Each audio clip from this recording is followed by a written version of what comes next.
Welcome to Key News. Today we are going to be interviewing two women who are very involved in the issue affecting women and their lives here in Western Massachusetts, and find out a little bit more about what they do in the Women's Fund of Western Massachusetts and what the programs are that they are involved with. So first I'd like to welcome Carla Oleska, who is the Executive Director, and Julie Kumble, who is the Director of Grants and Programs. That's right. And I guess we should start, because many people may not know what your purpose is, and tell a little bit about what the Women's Fund does. Gladly. The Women's Fund of Western Massachusetts is what is referred to as a public foundation, in that we are fully donor supported. We were founded in 1995 at the Beijing Women's Conference, and we were incorporated in 1997 and began giving grant awards to organizations serving women and girls in the 4 western counties in 1998. And to date, we have awarded $1.8 million in grants to the 4 counties. And we primarily focus in the areas of education, access, and success, economic justice, which is a very broad topic, and safety and freedom from violence. We're also part of what is called the Women's Funding Network, which is composed of 160 women's funds around the world. And we get together once a year to share our processes and our best practices and our policy work and things of that nature. And so here in Western Massachusetts, in addition to our grant awards, we also have what we call our strategic initiatives, one being the development of women's leadership in all sectors of our professional society, including politics, and the other being the fostering of education, particularly for mothers, and the impact that we know that has, not only on immediate families, but on communities at large. So it seems like there are 2 aspects, or more than 2, but people are, in Western Massachusetts, people can contribute to the fund. Yes. As an investment, more or less, in women. Exactly. And then you also have the other side, which is the programs and your grants that you give out in the community. Yes. So you've got both sides of those. And then I heard the story about the Beijing, how everybody got together. Would you tell that story? It's very interesting. Oh, gladly. I love this story because I was here in Western Mass when 65 women from these 4 western counties attended that groundbreaking, really watershed moment in international women's history as it was taking place in Beijing, China. And the 65 women were on a tour of the Great Wall, and they were coming back on the bus. And the whole conversation was about how to bring that energy back here to Western Massachusetts. And at that time, there were other women's funds. Women's funds have been around more than 40 years in some areas. So the idea was to come back here to Western Mass and create a women's fund. And so what happened in the area newspapers, it was top of the fold on the front page, Women Create Fund for Women. And back in 1995, the mission was stated as addressing the needs of women and girls. Well, here we are in 2011, and the way we express it today is that our mission consists of building better communities for all people here in Western Massachusetts by investing, the word that you used, in the talents of women and girls. Because right now, those are primarily the highest underutilized talents in all segments of our society. And so we're just trying to add more voices at those decision-making tables, which was really the goal of the Beijing Women's Conference back in 1995. That's a great story, because it's a little bit how many things begin. There's an enthusiasm and excitement, and then a kernel, and it begins to grow, and pretty soon you've really got something wonderful going. So when did you join? the Women's Fund? Well, I came on as executive director in 2006, but I've been associated with the fund since 1998 because a program I had designed at one of the area colleges for girls became one of the first grantees of the Women's Fund. And one of the things that I always respected the fund for was not only the fact that, of course, you received a check as a grant award, but the Women's Fund has always had a history of then turning to its grantees and saying, what more can we do with you to help you carry out your missions, not only smarter, but better, and perhaps less taxing, you know, as you're trying to do your work on the ground. How can we connect you with other organizations? How can we help you collaborate? How can we help you come up with new ideas if those are necessary? So the fund has always had a very strong relationship with its grantee organizations. And where are you based? Where is your office? We're in East Hampton, which is very nice. It's pretty central because we have lots of free parking, which we know is a premium in most of the counties. And it gives people easy access to the location. It's right in the Eastworks building on Pleasant Street, which again, another model of what can happen when you think differently. Big converted factory building that houses, you know, everything from restaurants to foundations. Aren't there condos there as well? Yes, on People the fourth live floor. there. Yep, loft condos. Well, let me talk to you a minute, Julie, because you do a lot of the work with the grants and the programs. That's right. And talk about a little bit about what some of the programs are, or some of the grants that you have made in the four-county area. Sure. Well, we were just speaking about grants, so I'll start there.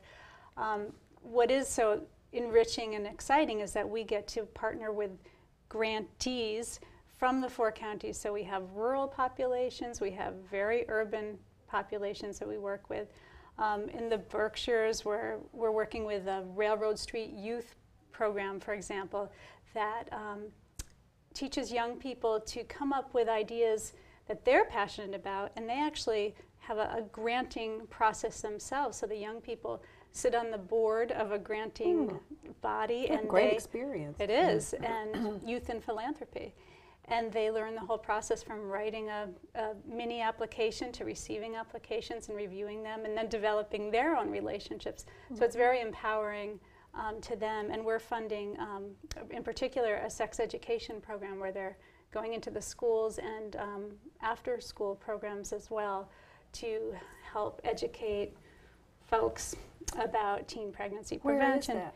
Where are you doing that? Their offices are in Great Barrington, so they work in that area, but Pittsfield has one of the highest teen pregnancy rates in the state, really? so we're actually working with a coalition of folks who are working on the teen pregnancy prevention issue in the Berkshires. How does somebody, how would an organization or a nonprofit go about getting a grant? They would, they're welcome to call and talk to me about what it entails, what the process is. But on our website, we have a lot of information. We have our current RFP, our request for proposal. We make grants and solicit grants once a year. So we receive applications toward the end of the year, and then they close, our application process closes around February 1st. We have a review committee, go through the difficult and arduous process of making those final decisions, and then grants are awarded right around this time of year. What's the criteria for the grants? They have to, programs have to serve women and girls primarily. They don't necessarily have to come from a women or girls organization entirely, but the programs have to work with girls. They have to use a gender lens so that their programs are tailored to the specific strengths and needs of females. They have to also think about not just the social services that they might be offering, but the context of social change. How is this making a deeper impact? How can you frame your issue of, say, it's housing or economic justice in terms of, you know, the broader, deeper social issues, which is everybody's doing, but they don't often think about. And when they start to think in those terms, you can do that work more deeply and communicate it and start to build connections. Carla mentioned briefly about our work in creating partnerships among our grantees. So for example, a couple of years ago, many of them were working with incarcerated or post-incarcerated women. And we said, you know, you have so much in common and you're all with your noses to the grindstone because it's such important and demanding work. But just take a moment here to look around and see how you might collaborate and partner. And sometimes that results in folks working together to try to affect policy on a broader level. Coalition building is really important to our mission.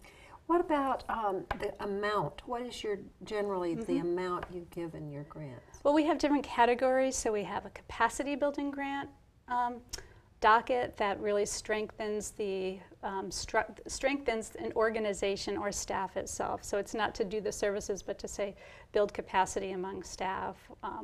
Say in the development area, because raising funds is the lifeblood of so many nonprofits. We have a program grant category to run the programs, and then we have operating support, which is a just support of the organization itself, which is restricted to women and girls organizations.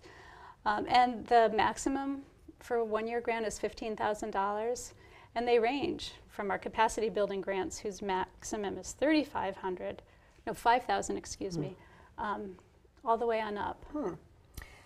Is there a time frame that you do the granting? Yes, so the grant application, we basically send notices to all past and current grantees and publicize as much as possible, and now we know we can do it through Amherst Community Television as well, that our grant process is open toward the end of the year, November, December, and then we close our application process by the beginning of February.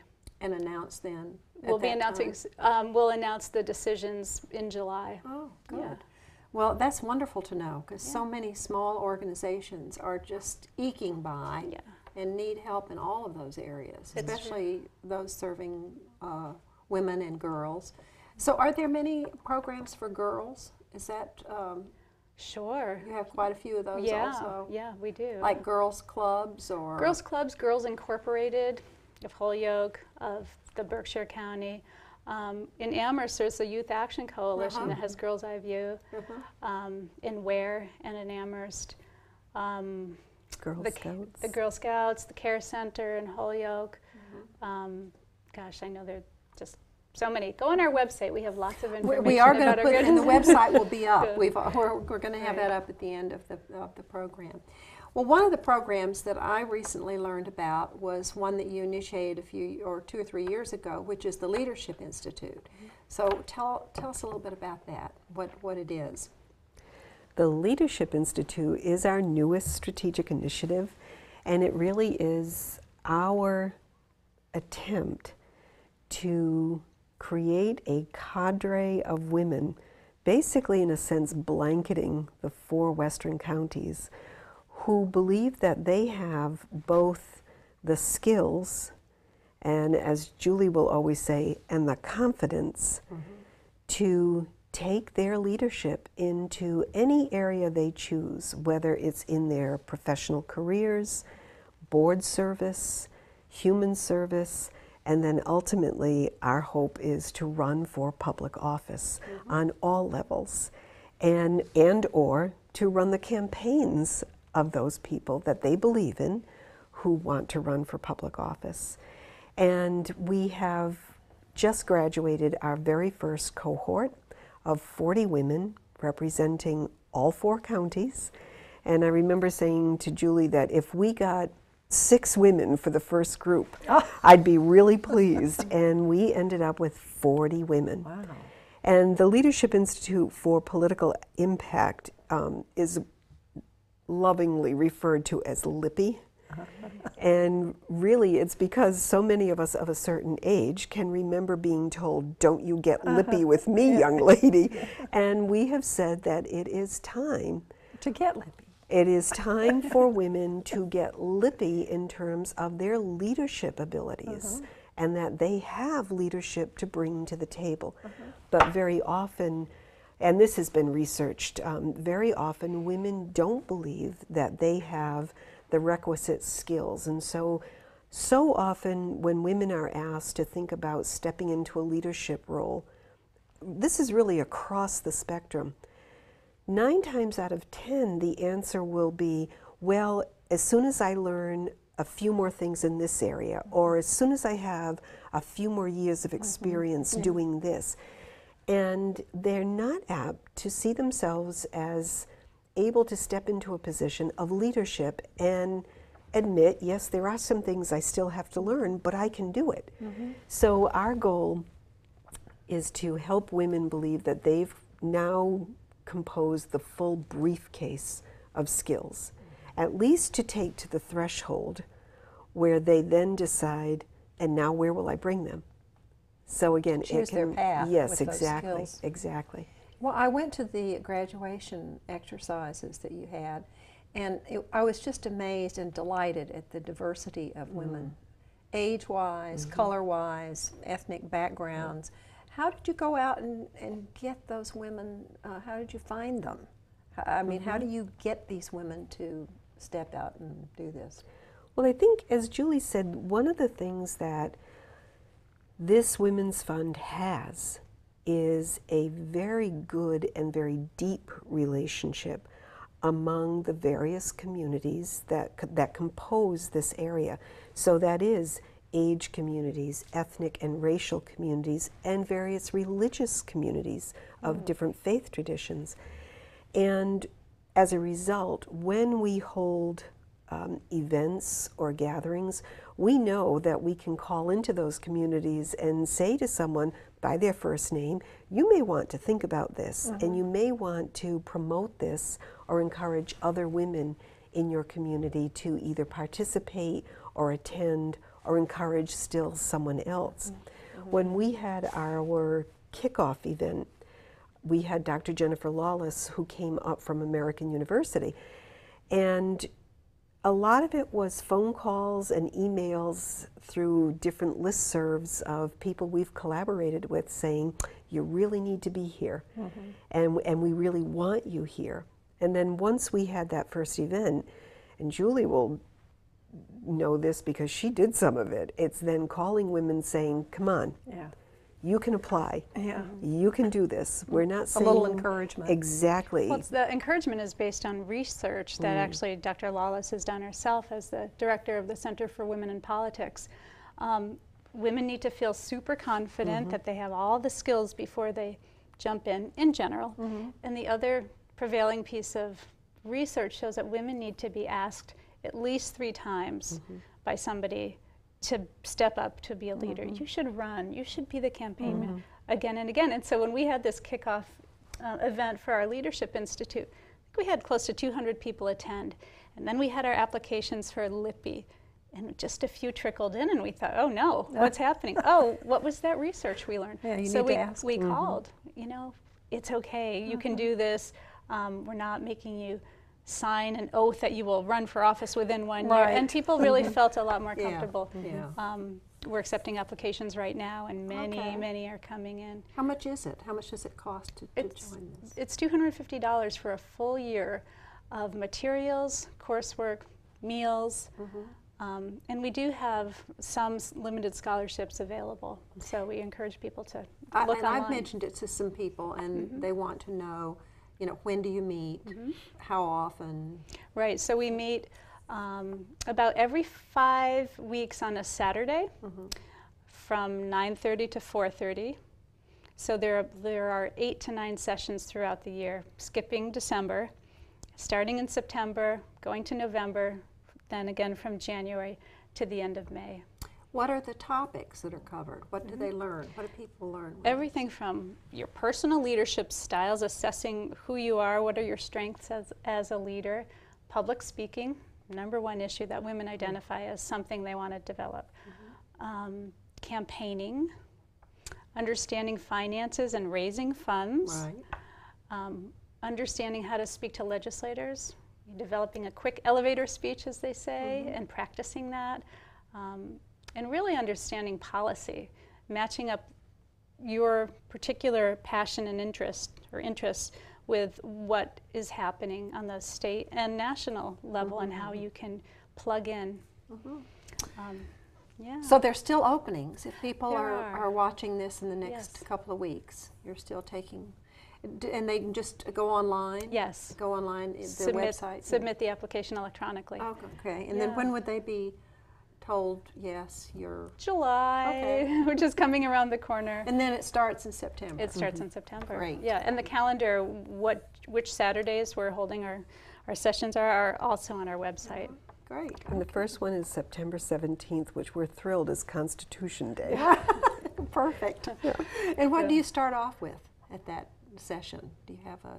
Personal leadership. Oh, personal leadership styles. Do you do one of those tests that shows you what your leadership style is? And Yes, and we also do a lot of group work. So since I mentioned public speaking, and that is a #1 issue that our participants want to develop, we'll have a session or two designated just to public speaking, but every session incorporates required opportunities to speak and present to that's so fellow. important. It really is, because as we know, it's just a matter of practice. Practice. Yeah. And we talked about this earlier, but when I was in my early 20s, somebody in my neighborhood said, we want you to go talk to our county commission. In Florida, the county commission is where the good old boys are, and they run government, essentially, in Florida. And we want you to go and make a little pitch for a playground. And I said, I don't do public speaking. I just don't like that. And they said, well, we'll write it out for you, and all you have to do is get up and read it. And so I went. I had it all written out. I'd practiced it, stood in front of the mirror and all that. And I got such a case of nerves that I knew I was about to throw up. And I said, excuse me, I have to leave now. And I ran out of the chambers and actually did throw up. Oh. And I thought then and there, this is something I'm going to overcome. It is just, you know, everyone has a voice. And it's wonderful when you can use your voice and you feel comfortable in saying whatever needs to be said to any audience. And I was young and intimidated, and there were all these, you know, like 65-year-old white males at this county commission level, and it just overwhelmed me. So now I'm one of those 65-year-olds. Hosting a talk show on the TV. And actually I love public speaking now. So it's something that the more you do it, the easier it is, the easier it becomes. But it is the #1 fear. It is. Of Oh, people. absolutely, more than death. That has been researched as well. We also speak with the women in terms of there's no one way to do public speaking. There may be someone who's very effusive. There may be a person who speaks very quietly. The difference, the one thing that matters is that you speak with a sense of integrity, that this is what you really care about. Yes. And I do think that that's a strength that women have. And again, this is referring to research that has been done, particularly in the world of public office, that women enter public office because of an issue that they care about, not as basically a career step, but because of a cause. And we try to encourage women to tap into that sense of what is it you believe in, and then speak from that place. Because then you really have passion, and you're doing it for something greater than yourself. Yes. It's much easier to speak from that stance, I Yes. think. Okay, so you've got these. What if somebody wanted to give to the Women's Fund? How does that work? Because you're looking for support, financial support. Is it through wills, or is it just donations, or what? It's any number of ways. We do accept donations all year round, and what makes women's funds different is that a couple of years ago, our smallest donation was $1.45. Wow. And our largest donation was $300,000. It's quite a spectrum. And this is the wonderful thing about women's funds, because all of that money comes together, and it is that bringing together of everyone's ability to then effect change in communities. People have, yes, left us bequests in wills. People have set up CRTs. These are charitable remainder trusts for us. We do 2 major appeals, one in the fall and one in the spring, where we actually do a mail appeal to people. We have online giving through our website. So we really try to make it as easily accessible to a person's comfort level with either using technology or actual paper mail. You have to now. People have called us and said, I want to make a contribution to you. Here's my credit card number. Now put it on my credit card. People also make pledges. Right now, we have a goal of re-engaging people on a pledge level. And we know this from the grants that we make to our grantee organizations. We also make multi-year grants. And the difference it makes in how you carry out your mission when you are sure of income is just tremendous. And both Julie and I have run not-for-profit organizations, smaller organizations, and so we really appreciate the difference that that makes. And it's the same way for a women's fund. So when people have made multi-year pledges to us, we know that that's guaranteed income that we are in turn able to put right back out into our grants and our strategic initiatives. Well, one of the things that you said, I've heard you say, and that really appeals to me, and I think it's really important, is that you get this money and you put it right back into the community. You're making these grants, using this money right immediately into the community. And so do you have an endowment fund that you're putting some money away, but then you really want to get the money out to the groups that need it? Exactly. And I think that's a very appealing thing to anyone who's interested in contributing. They want to know their money is going to be used. I also just make a quick plug for, in addition to those structures to give, we also do some events, and we have a golf tournament for any women golfers coming up on July 27th. Yes. Where is that? Monday the 27th, right here at Hickory Ridge in Amherst. Oh, good. Okay. So please give us a call or go on our website. It's really fun. It's the premier women's golf tournament, and it fills up and sells out. So not just saying that. So if you're interested, please get give us in a call. touch soon. Our other really big, thank you, Julie, I forgot about that. Our other really big event is in November, November 2nd. We have what we call an annual celebration, and this year Jennifer Buffett, Warren Buffett's daughter-in-law, who with her husband Peter took the money that Warren gave to his children, and they created what is called the Novo Foundation. And all of that money is completely dedicated to investing in women and girls around the world, including the United States. And so Jennifer is going to come and speak to why they made that decision and what type of difference it's making. And so she's our guest speaker that that's evening. November? That's November 2nd. November 2nd. There's just, you're doing great things. I'm just amazed at all the things you're doing. So we're talking kind of back to the beginning. This is really a huge investment in girls and women, and it's still needed today. I mean, this is still a huge need to get women in positions of leadership and policy making and politics and running organizations. So what do you, any final words about why we need all this women power? I think women bring just a different set of life experiences to the table. And we know from science, from the liberal arts, from all types of research and study, from engineering, the more richness you have contributing to any type of attempting a solution, the better the solution's going to be. First, because of the levels of creativity that have been brought to the solution, but then also the invested lives that are now in that solution, and hence the vested interest that everyone has in that solution working. And when we can look at something, I think when we can look at any issue that we face, whether it's here in one of our Western Mass counties or the world, when we can get beyond the particular interests that we have, and we can look across a table and say, what if we put both of our interests together and both of our experiences together?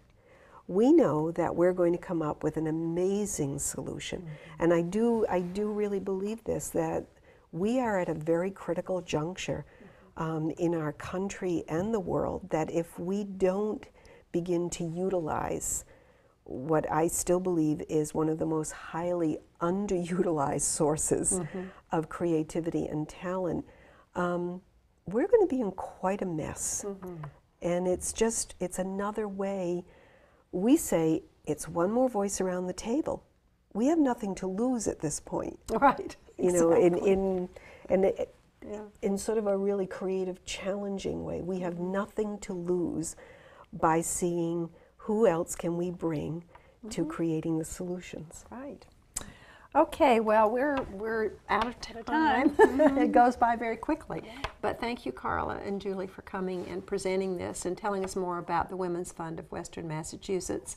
And if you're interested in participating in the Leadership Institute, you can go online and get the application. And please come to the golf tournament, your other wonderful events, and learn more and more about the Women's Fund. Thank you very much.